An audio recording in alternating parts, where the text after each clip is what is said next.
All right, and here we are back again, another week. Ticket to Gamehendge for our American friends. Happy Inauguration Day. It's January the 20th. Lots to talk about today. Lots going on, despite the fact there's no real news, really, I guess. But we're going to open up with wait a minute. There's lots of Phish news, man.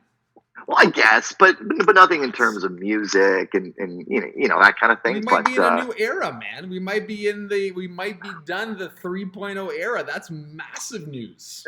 It is, and we are definitely going to get to that and sort of debate about what that really means. But first, we're going to introduce a topic that is definitely new to me. And kind of getting back to the root of the podcast, which is how we want to expand the love of Phish and get more people into our love of the band, because as you all know, for those that listen, it's a great experience.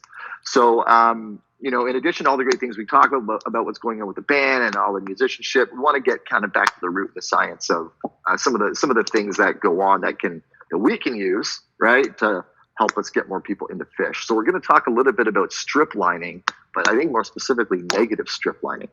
Yeah, so I have no idea. So take it away. No, you do have an idea. You do have an idea. It's just a fancy term. So again, if you're bothered by the term technique, you need to understand that intention matters. We're not trying to bring somebody some ill intent. We have a good intent. We want them to get into the greatest band that ever stepped foot on the stage, right? So negative strip lining is a persuasion technique. And I have lines. Have you ever seen the movie Gone Girl?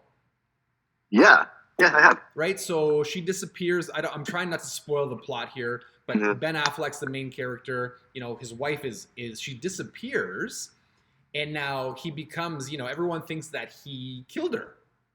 Yep. Right. So the media is always on his door, and eventually he agrees to go on to national television, where he's being interviewed by I don't know the last name of the interviewer, but her first name is Sharon. So Sharon's interviewing him on like the TV news, and he actually uses this technique, negative strip lining, to become more liked or more thought of in a positive manner. So let me read it to you from the script. Sharon, Nick Dune, you might be the most hated man in America right now. Nick, I think you're probably right, Sharon, and I probably deserve it. Did you kill your wife, Nick? I did not kill my wife, Sharon. I am not a murderer. But you were unfaithful. I was. I am not proud of my actions. You allowed Amy, his wife, you allowed Amy's parents, Amy's friends, the people of your hometown to believe that you were a loving husband who was desperate to find his missing wife. I am desperate to find my missing wife. I just wonder how you can ask us to believe you now that we know you're a liar. I did not come forward about my affair because I knew it would make me look very, I knew it would make me look very, very bad. I don't care about how I look. That's done. I care about finding my wife. Let me just say I'm not a killer. I'm far from a good guy. I was a bad husband to a wonderful wife. I broke the vow I made to her. So what he's doing is he's shedding light on the less than optimal parts about his character. He's becoming more relatable. And I don't know about you, but it's intimidating when I'm introducing this band to somebody else to be like, oh my God, this is the best song ever. You gotta hear this guitar part. Right. Yeah. Right? Maybe if I took a log off the fire, and created a little bit of a different context around the band, there'd be less pressure to think, the person could maybe be honest and say, I really like this part, but this part sounded weird. It would be less pressure on the other human to have to agree with me to please me. Okay. Got it. Okay. Yeah. It's interesting as you're reading that script. I've seen the movie once when it was fairly new. And what year is that movie from? At least 5, 6, 7 years ago. Probably 2008 or something like that, I bet. Yeah. Oh, wow. Okay. Really? Wow. I can look it up. I'll Google it real quick. But yeah, that scene kind of came back in focus, and I started to think about when all these celebrities, and it's funny, there's almost like a Rolodex of images going through my brain that have been through, as they say, over the pond controversy, and they really get over it by admitting the fault, saying, look, I'm human, blah, blah, blah, blah, putting it out there. And that seems to be the best technique for acceptance and people moving on from that, right? To get over those Well, because you're flaws, relatable, I guess you could say. you know? Yeah. Yeah, that's really, really interesting. So, and I guess what prompted that somewhat, I guess, we had shared that meme about how Phish haters, every song sounds the same.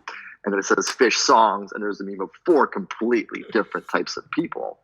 And maybe that is related to strip lining in the sense that when you do introduce it to somebody new, and I've done this, I'll say, look, it can be kind of weird. Like, I admit some of the things that can be off-putting to some people. You might find the lyrics a bit strange, but they're interesting. You might find some of the musical changes, like, whoa, it's going to be different from things that you've heard, but give it a shot. That tends to be my approach. And I haven't really hook, line, and sinkered anybody yet, but everybody comes back like, yeah, it was different. It was interesting, that kind of thing. So, yeah, I wonder how it can apply to all kinds of other things in life too. I think right? it's just I think it's just a good lesson. I think, yeah.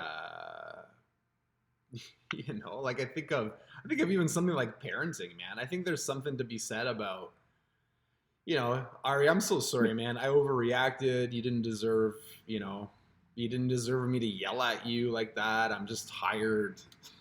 I did that last night.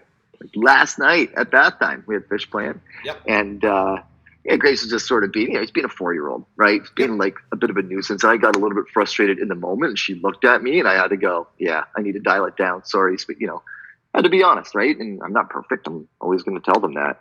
And I think, yeah, long term, even in business, leading people, they respect you more for being open and honest, and showing some of your vulnerability, right? Maybe very a new age thing, but it can be helpful. Especially with fans, I mean, I think there's this thing where we don't want to admit like there's anything we dislike about the band, right? Or God forbid, sure. It's the heavenly gospel that we're talking about, Mm-hmm. So. Mm-hmm. Yeah, it is an interesting group. I mean, there's a lot of different fans, of course. Oh, and by the way, Gone Girl, 2014 was when the movie came out. So, yeah, 6.5 years ago-ish. But, it's also kind of the fun of it. The fact that those arguments can exist and those opinions can exist and be debated over as passionately as they are kind of adds to the fun of it all, right? For those of us that don't want to participate in that argument, I like lurking on that kind of stuff. I love watching people debate and argue and fight. And one of my favorite threads on Reddit is the public freakout one. It's great. It's when people are freaking out in public because they're getting kicked out of a store or they're getting arrested and resisting or just weird stuff happens. And I don't know. I love watching that kind of stuff. So hold on. So what is your least favorite thing about the band? Like, if you could change like 1 or 2 aspects, like what do you miss? What are things that like you're not,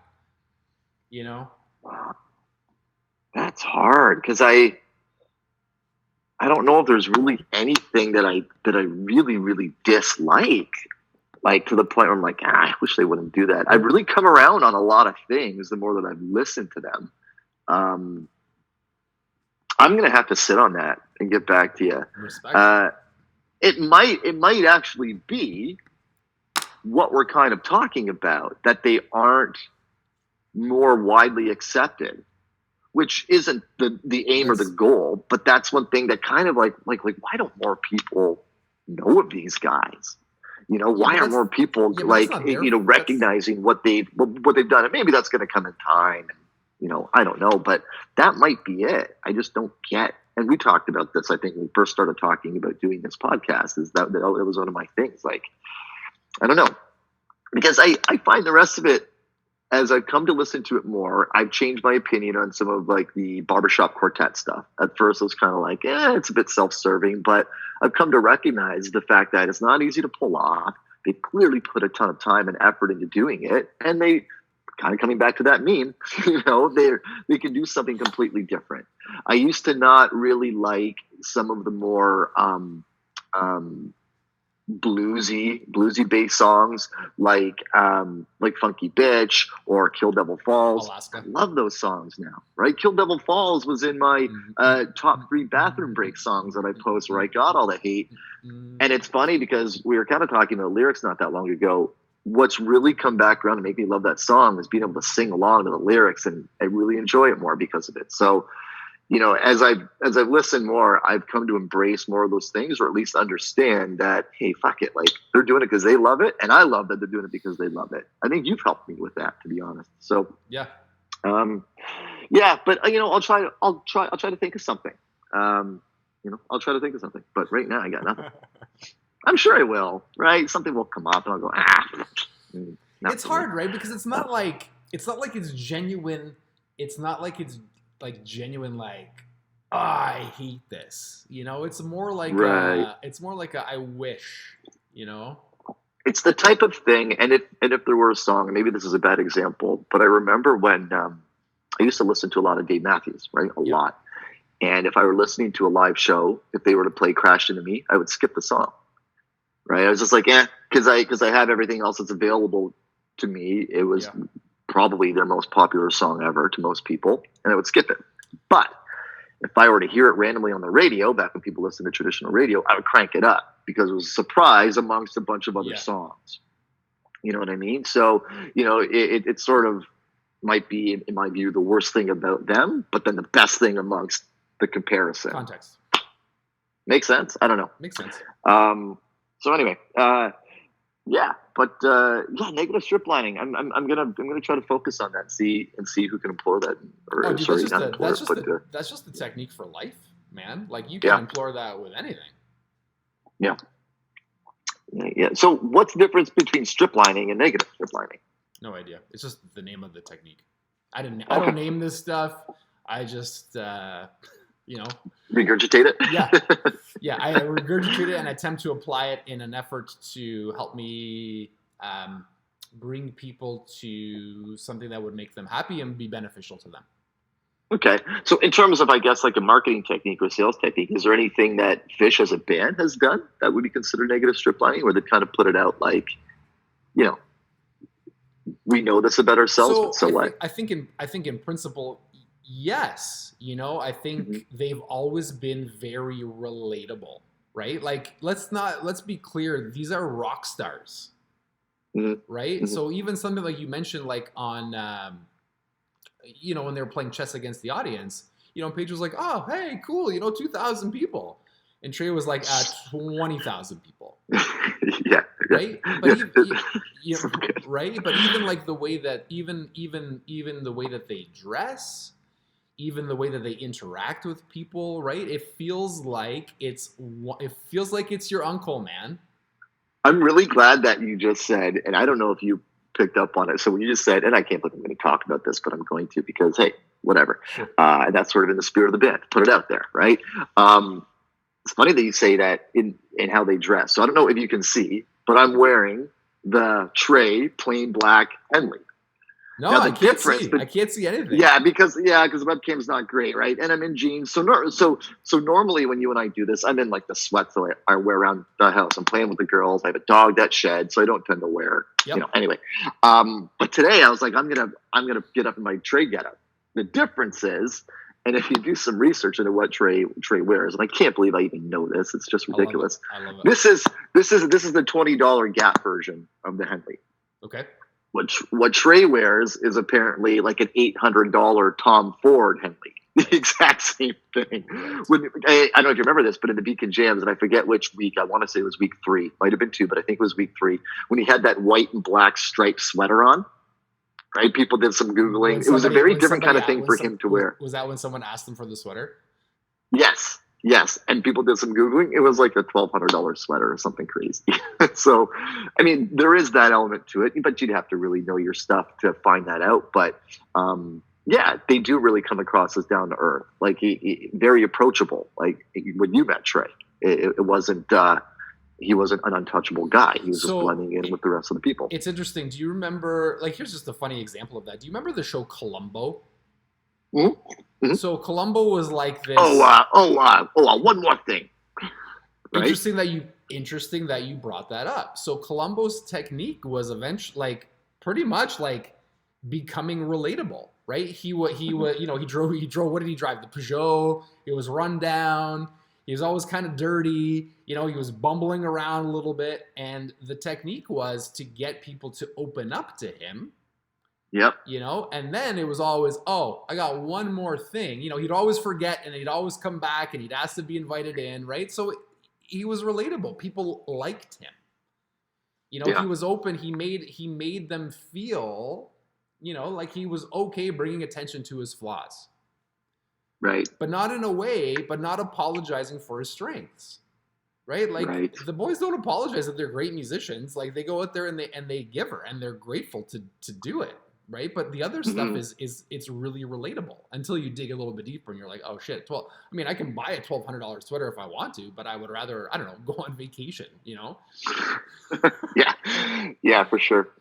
Great show, Columbo. Yeah, it was good. It was good. But Peter Falk, I want to say. Right. And you'll see it everywhere. Right. You'll see it everywhere. This is what great salespeople do. You're buying a car, and instead of being like, oh my God, this is the best thing ever, it's a good car, but you can do better on gas mileage if you really want to.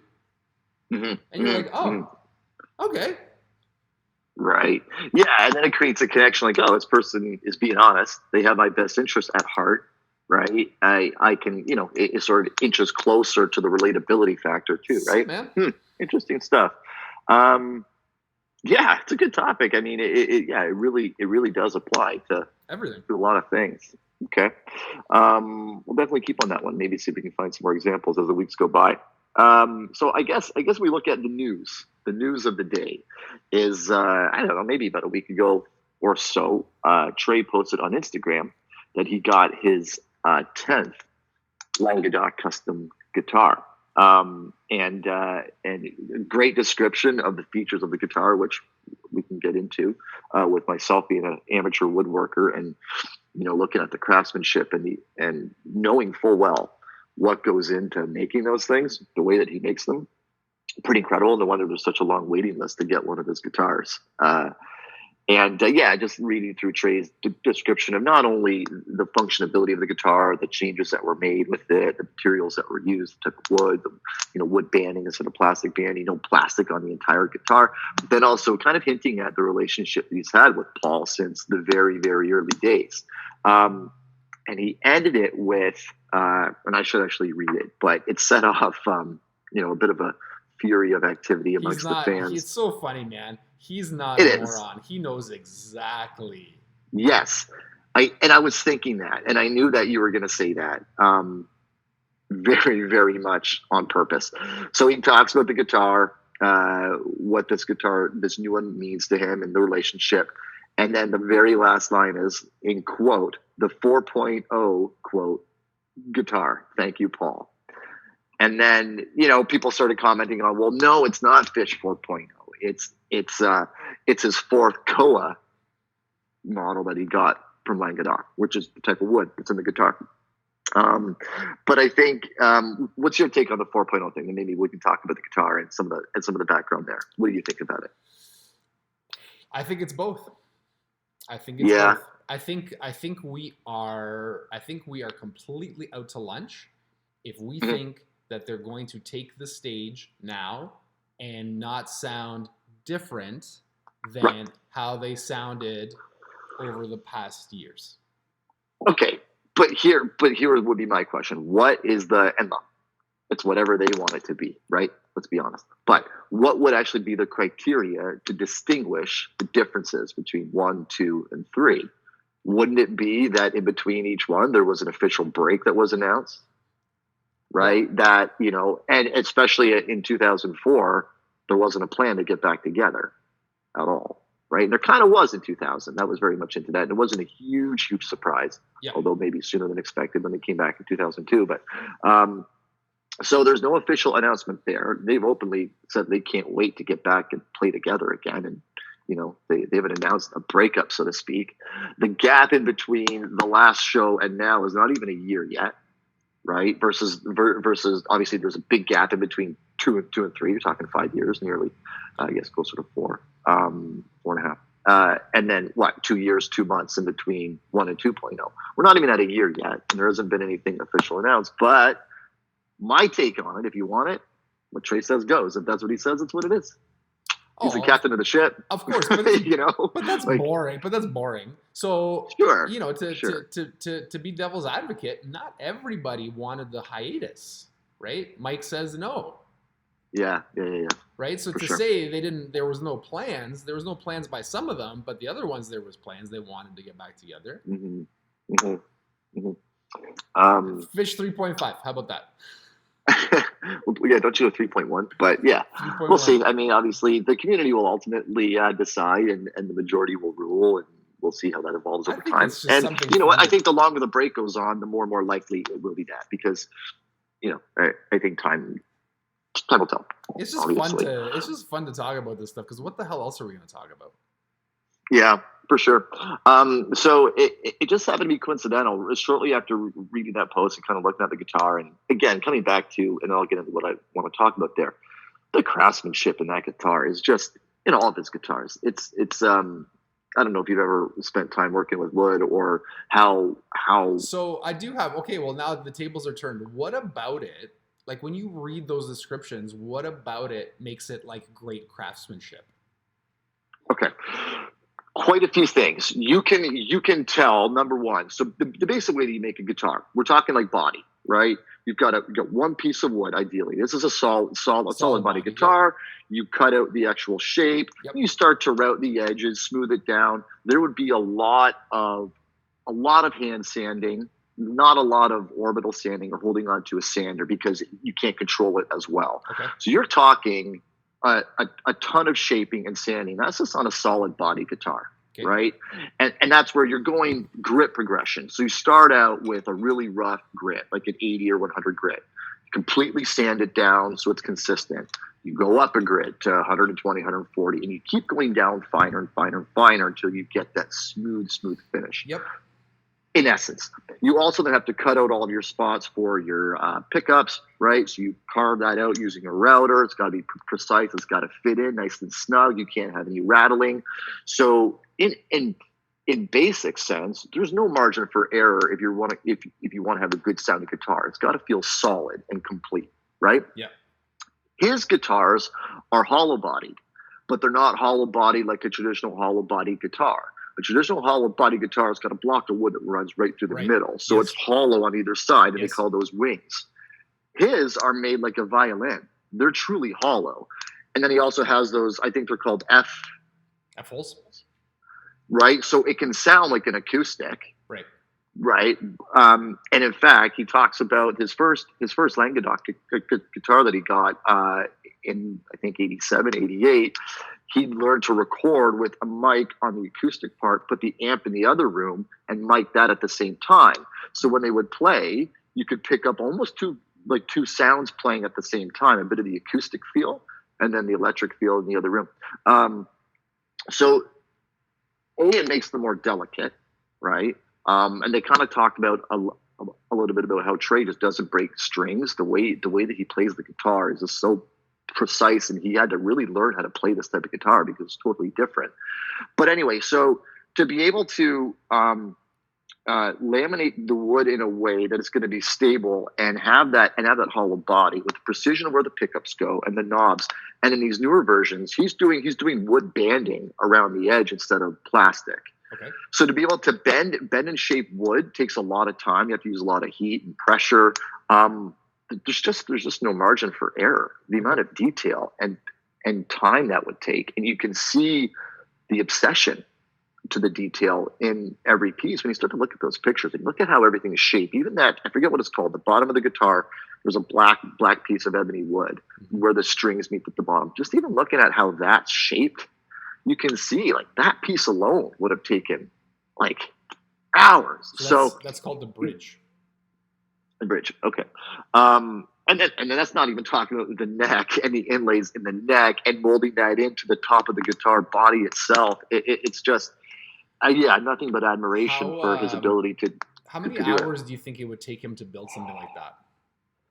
I've never built a guitar. I don't really know. Obviously, he'd be quite proficient at it given his experience. I mean, he's a master. I don't know, man. I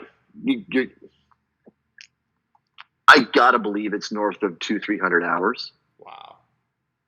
It maybe not, but yeah. And he's using a fairly hard wood, which then takes a little Is it more maple? time. Is he using maple? Koa. Koa. Koa. Right. Koa. The Koa. Right. Koa with a maple neck. Yes. Yeah. Yeah. And so anyway, what I wanted to get into was I went back and found a 2-part podcast from Tom Marshall's podcast, which used to be called Under the Scales, is now being rebranded as Undermine. They merged a few of the Phish podcasts into one. But I listened to it, and the first episode is like 56 minutes. They barely even talked about the guitar. They're just them hanging out, reminiscing, and they talk about. They ask him how he crafts a set list, what goes into a set list, and he goes over in detail exactly what they do. So I'll come back to that. Part 2 is really about the guitar and his relationship with Paul, and what it all means. Now, this was recorded, I believe, in December of 2016, backstage at Madison Square Garden. Yep. And a guy named Dan Cantor on there, who's popular in the Phish community. He's Justin Bieber's musical director. Right. Yes. Yeah, he was in the Long May They Run podcast a little bit as well. So he's there with Tom Marshall because he's a guitar guy, asking those questions. And he first talks about his relationship with Paul, and they've known each other since the early days. He worked at a guitar store, and he talks about the first Languedoc that he got, and that he clarified that he helped design it with Paul. Paul made it, but it was his idea. Like, he came to him with what he wanted, and it took him some time to learn how to play it. It was unlike any other guitar that he's played. He said it's kind of like jumping onto like a raging bull, and you have to kind of tame it. So he even said that when he's playing different songs and different solos, he has to turn the guitar a certain way to the amp to get the note that he wants. And he sort of explained why he moves the way he does, because he's really tweaking the sound on a really fine level, especially when he's holding down the sustain notes and doing that kind of thing. So it's totally worth a listen. But he said he basically learned, he made that his instrument. He almost had to relearn a lot of things when he started to play the Languedoc guitar, but the more he played it, the better it got. He then kind of talked about his 96, which is his favorite guitar, the 96 Koa, which he played every show from 97, 98, Big Cypress. He went into that, and he comes back to it all the time. That's his number one guitar. And just the sustain that he can hold on that. Koa 2.0 was given to him in 2002 when they were coming back, and then he got another one in 2009, and that's why a lot of people think that this is Koa 4.0, which lines up with the reemergence of the band.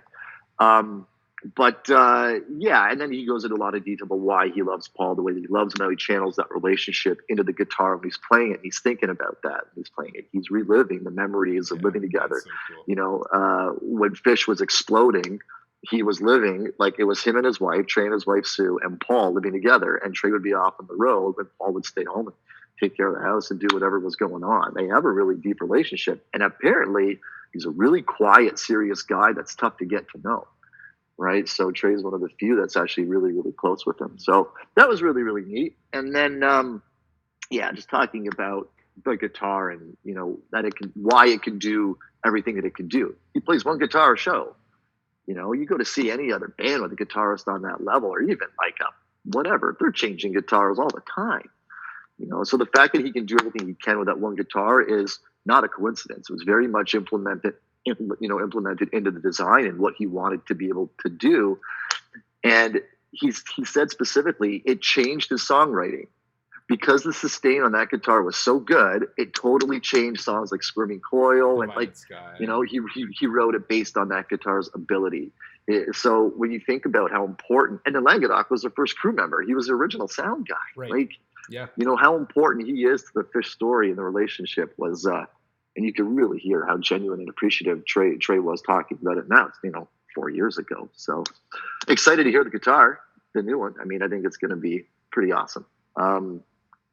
Yeah. Any thoughts? I mean, you listen to it is what I would say. So the one thing that, because you do a lot more listening than I do to this stuff. The one Yeah. thing I did hear Trey talk about, like for guitars, I love this quote. He's always like, he's like, I have this theory. I think he starts, and I'm gonna totally butcher how he said it, but it definitely. I have two things to say. Actually, three. He's like, I think I think a guitar has to decide to become a guitar. Like he talks about how it's just a bunch of wood first, and then like it has to like kind of mold and gel together, and it needs to like decide that like it's going to be an awesome guitar. It's interesting. That's interesting because you can really look into that in a deeper rooted thing. Like that guitar, especially when it's mostly made of wood, was a living thing at some point, right? And that's sort of a philosophy in the woodworking world, is that you're taking something that lived for generations in some cases. Like I've worked with wood that you can count the rings. That tree was 150 years old, 140 years old. Yeah, but not And then, but even like, sorry to interrupt you, but even like as a player, like I have a 95 or 95 SG. You look at it and you're like, oh yeah, this is the ding that I got from this show. And like the neck plays differently, other than like if I go to the store and I pick up, or like how my Fender sounds. Like it's just really cool. You start to put all these things together and you're like, this is amazing. Yeah. Well, it's interesting you say that, and we'll come back to just I'll get about the woodworking thing. Is that when you make something and create something with that wood, it has the opportunity to keep living in another form, is the whole idea. But what you just said reminded me of right after Eddie Van Halen died, I was listening to Stern, and they basically dedicated the whole show to Eddie Van Halen, and he has a staffer who was obsessed, replicated and rebuilt his Frankenstein guitar, and they talked about that guitar.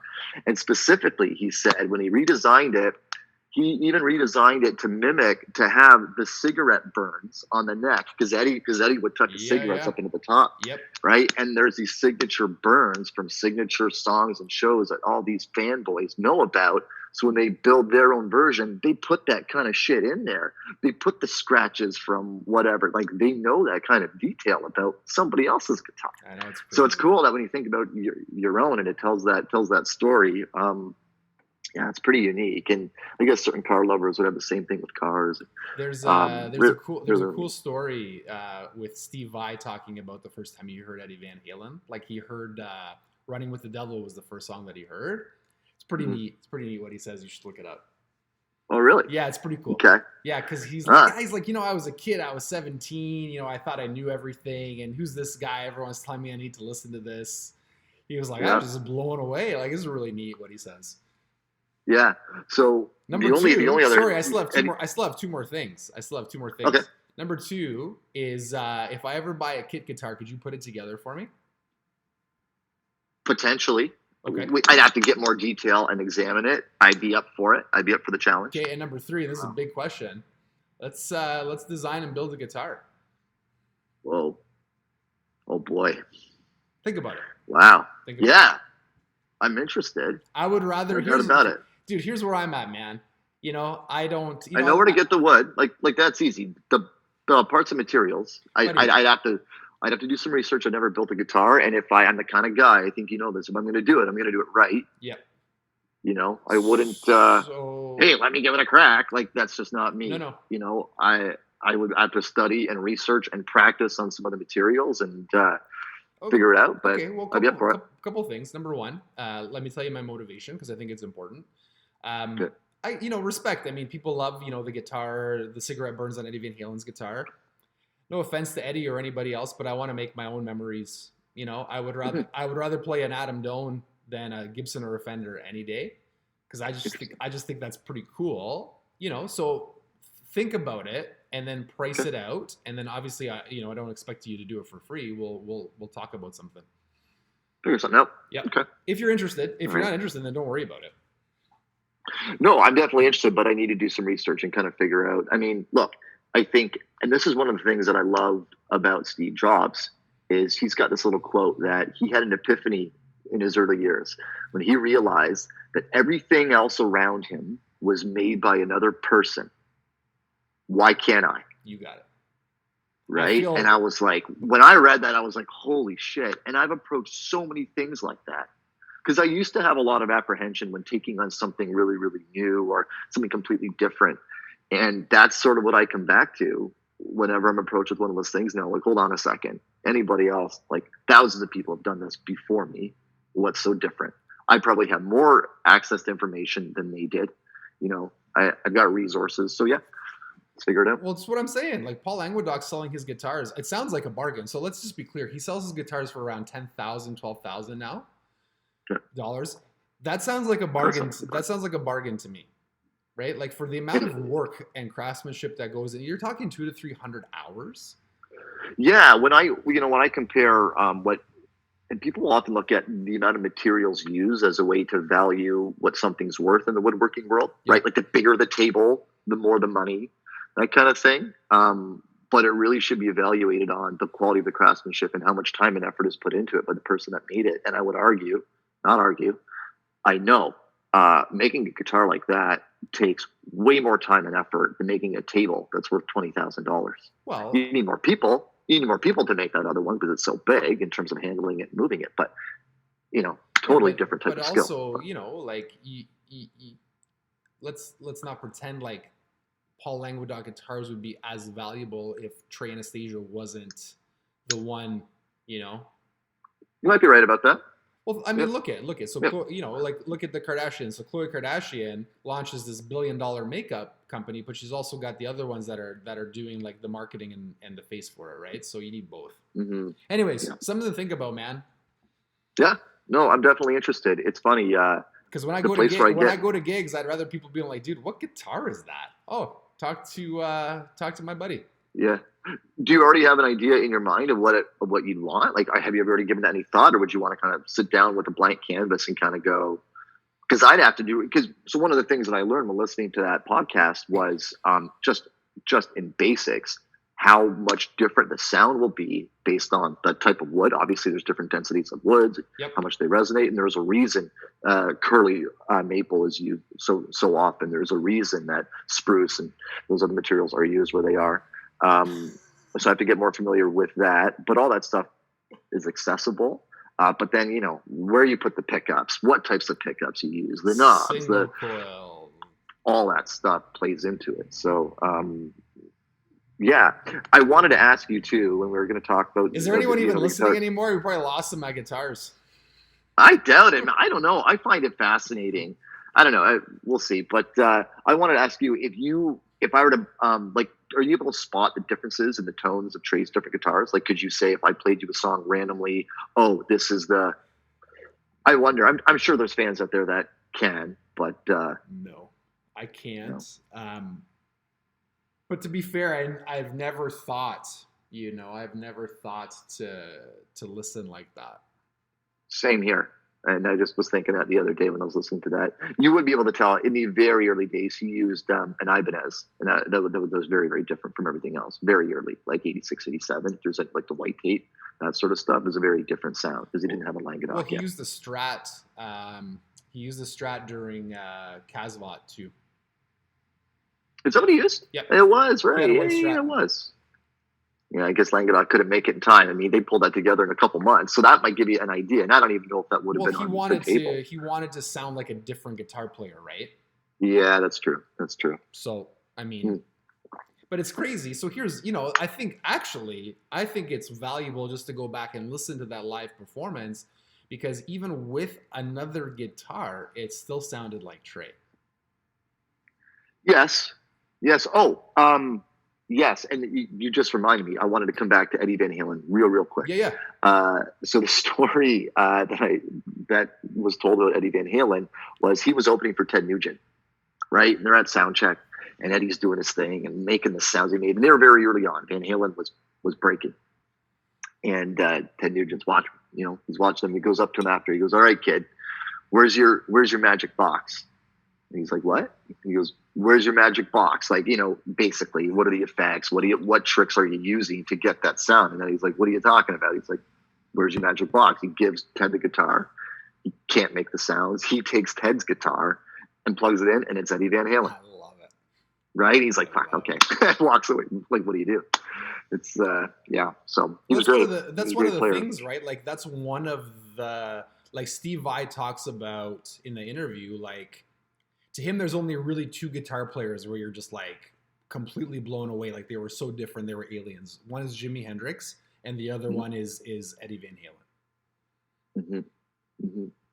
Yeah. Like think about that, of all the people playing the guitar, and there's some, you know, like I think Trey's the most underrated player and he's my favorite player. But I can't disagree with that. Yeah, well, I think brought a completely new sound to it that nobody had ever done. That's the difference. Dawn of the Shred, man.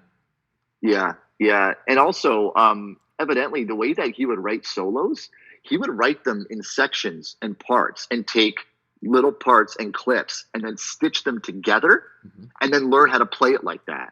So evidently, when you watch him play and his hands are jumping all over the neck, it's because he's taken little bits from other solos that he was always recording, just obsessed, living in the studio, smoking his brains out, playing the guitar. And he would record all these things and then stitch it together in little sections and have to rememorize it in the order that he created it in. Like, different process, but it kind of explains some of the chaoticness of the playing. But anyway. We're getting long on time. Why don't we save the whole set list strategy and stuff for next week? Yeah, I think that's a good topic and it's something I've always been fascinated about, and I love it. So I'll dangle that carrot a little bit, and we'll revisit next week. Good chat this week, pal. Yeah, man. Loved it. Fun. Awesome. Okay. Hope everybody else enjoyed it as well. If you're still listening, thank you if you are, and smash that like button and subscribe.